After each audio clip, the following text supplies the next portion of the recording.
soo dhaweyntii imanka dadkan ku qiyaasay qiyaastii waa buuxaan waa haday ugu yar tahay waa 200 oo qof meelahaas meel walba way joogaan dhinac walba way isugu yimaadeen markaa waa soo degeen waa kuwa soo degay hadda aqoonta loo geliyay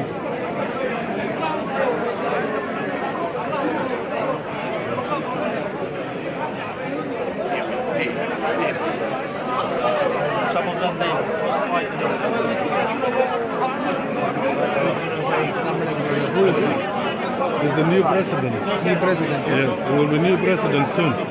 Soon, inshallah. Soon, inshallah, yes. Somali president. Somaliland. Somaliland. Somaliland president, yes. The president of the future. He is one of the party. Party, the politics, yeah? Politics, yes. Somaliland politics. Somaliland. Somaliland. Yeah. Thank you very much.